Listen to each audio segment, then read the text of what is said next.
Okay, so who did we have here and what did you do this past weekend? Hi everyone, I'm Ridley, and this past weekend I played in the Swedish National Championship, and as you can see I managed to win with Red Blue Lucy. Let's go. What were your matchups and how many rounds did you play and stuff? Yeah, so it was total 7 rounds of Swiss, followed by top 8 top cut. My first matchup in round 1 was against Crocodile, a matchup that I'm usually quite comfortable with, but unfortunately I had a completely bricked hand after the mulligan, which was also not too good. And I didn't see any Sabos or Cavendish until my 10-don turn, so unfortunately I lost that one. I think there it's very good to realize mindset makes a lot, especially in those long tournaments. I can definitely recommend the video by Skepas that I saw on that. And I try to use that mentality of you just focus on your next match. You don't think anymore about, okay, 7 rounds, you need to win every round to actually get to the top cut. It's just next match, and you always focus on the current match. And it was quite good as well that the next 2 matchups were against Nami. And Lucy, especially with the build that I have, destroys Nami quite comfortably. So those 2 I managed to win. After that it was Mihawk, Gold Roger, one more deck, which was the other one? I actually don't remember entirely. But the final match then, after I was standing 5-1, and I knew I need to win that match, was against Yellow Sky Luffy, a matchup that is quite difficult for the deck, but I managed to win that one and make the top cut. Where then I faced the same person on Sky Luffy, then Red Green Luffy for the half final, and in the finals Purple Enel, which is also quite a tough matchup, but I managed to win that 2-0. Let's go. Shall we just go on with the deck profile? Yeah, for sure, let's do it. So I've played almost every single list that's out there. I played the hybrid list, the Cavendish list, Barto list, everything in between. And in the end I ended up on this list that is very similar to your list that was played in 1.10.0 in Warsaw Flash. So I do run 2 Belobetti searches. I think they're very good for when you need to find your Sabos, because they go 5 deep compared to the other searches that only go 3 cards deep. But you also need to be aware, you need to time them very well, because you can easily whiff, or you can only, since you can only pick up Revo cards, not Dressrosa cards. So the prime target you want to look for is either a specific event or your Sabos. And the reason why I prefer them over the 5-cost search event is you have a 2k body to swing into board when you mines with Fire Fist, but also you really need those against Enel, so that you can contest their small bodies and if they play the big Enel. Then, of course, we have 4 of the Rebecca Searcher, as well as 4 of the Viola. Those are core of the deck. You can't take them out because you need the consistency, you need to search your pieces. It's also quite difficult in the beginning because, yes, there's a lot of consistency with the searches, but since you want to curve out in your 4-don or 5-don turn your Cavendish or Barto, depending on your build, you need to find them really quick. So for the mulligan, you either want to mulligan directly for the Cavendish / Barto, or you want to have a lot of searches and a Sabo in hand. Otherwise, I always mulligan. Next up, we have Leo.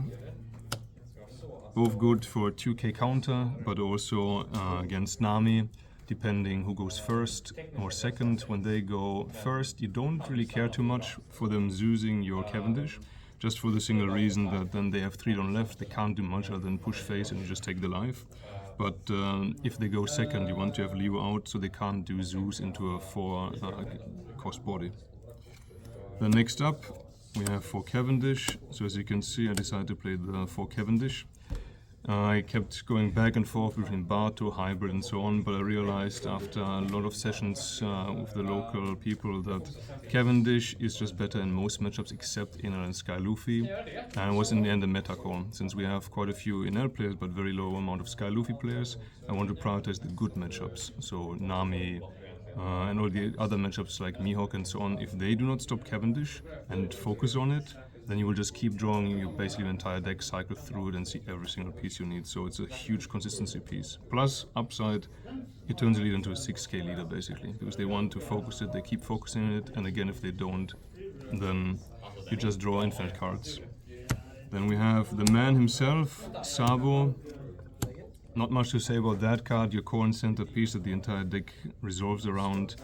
One recommendation I can give is you want to be also quite aggressive with them. Definitely keep some up if they could lethal you, or if you would have to use too many cards as counter, especially if you don't have a stage up. But otherwise, be quite aggressive, because the opponent will run out of cards quickly. Then I have one of Newgate. I also kept switching in and out of having and not having it. I think in this list currently what you could change is you could put 2 Gold Roger, for example, if you want to play very aggressively, or make sure that it's even more consistent to have that card when you need it. But in certain matchups, for example, if the Nami matchup stabilizes for them and you don't have a Sabo, it's a really good alternative to play it. Especially if you have a Rebecca already on board, you put the 2 down on Rebecca, 7k swing with leader, needs cards out of their hand, and you have a double block. Then Roger, absolute central piece in many matchups. That's basically how you get lethal, how you win the games. Often it's important to realize towards your mid game already to rather discard your 2k counters, even when you only need to counter 1k, just so you keep having a lot of events in hand for the late game, where you just go all in with leader and go for lethal. It can easily be, if you only have Roger, for example, on board, a 13, 14, 13, 15k swing that usually goes lethal. Next up, I play actually 4 of the double attack event. In this list, you just have the room. You can put them in. I've seen anywhere and played anywhere between 2 up to 4 copies. I would say 2 is definitely the minimum. It helps a lot against your bad matchups, Purple Inel and Sky Luffy, because you can just keep the pressure up and you keep drawing so many cards that are really good to counter out and keep your main pieces alive, but also just stay alive in the game. And a good part about having 4 instead of 3 or 2 or even 1 is that you can basically always activate the trigger, which gives you again card advantage, card advantage, card advantage. So I think like with this build, it helps out against the bad matchups when you don't want to play Barto. Then again, a card that some people cut down to 3, which I also played before. You can go down to 3, but in this build there's room for 4 and makes it also quite consistent. This card actually won me the final match against Purple Inel twice, you could say, because it opened up very good lethal turns. When they have a Reiju out or any of the other blockers, you can just play this card, boost your leader to 8k, meaning that you basically lose only around 4 Dawn in terms of raw power. You discard 2 of your bricks. Usually you have a Cavendish, you have a Newgate, Sabo, any character in hand.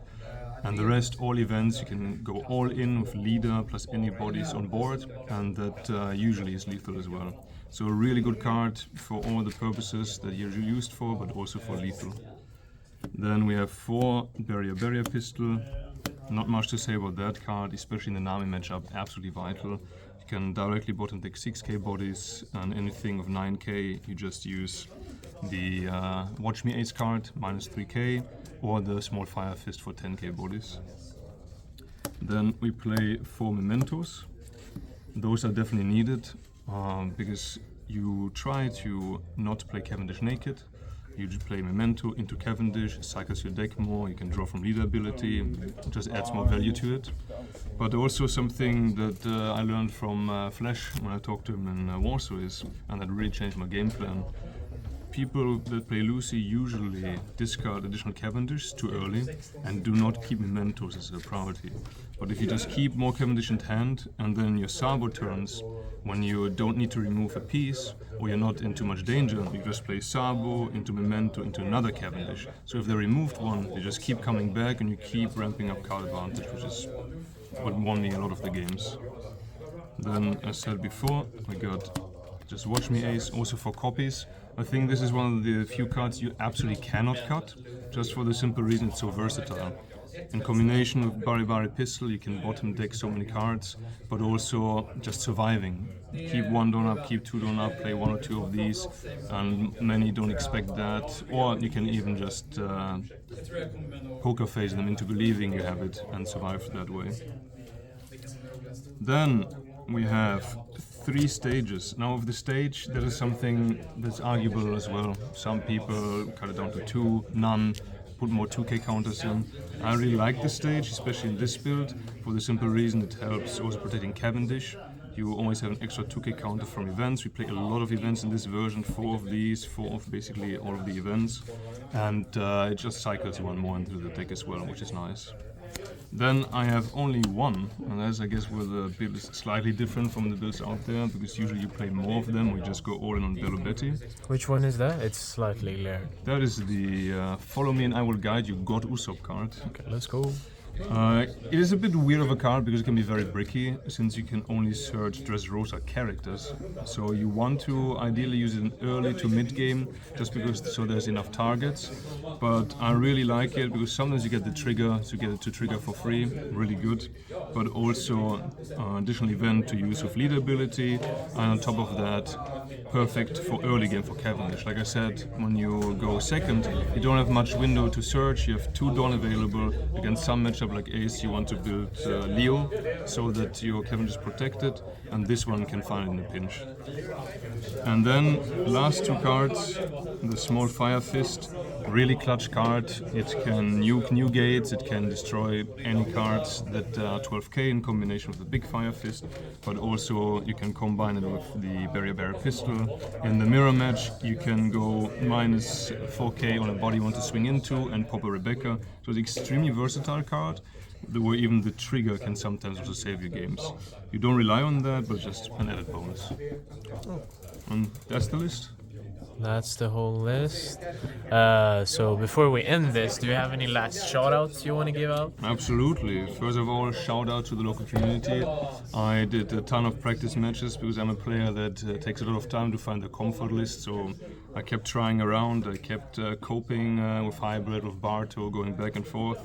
And then biggest shout out to Niels, known as the Mermaid God from Yu-Gi-Oh! He helped me test different builds. We both were Barto copers, and then we changed to this list in the end, realizing the Nami matchup just gets a bit too iffy, and we have a lot of Nami players in the locals. So it definitely was the right call in the end. And like I said before, like I think the discussion with Flash about what made him perform so well with Lucy compared to other players, focusing on Cavendish, Memento, those 2 cards, keep them in hand, play them with Sabo out, and just keep playing those Cavendish, changed a lot. And I think it was also surprising for a lot of players that I kept playing more Cavendish than just 1 or 2 on curve. So yeah.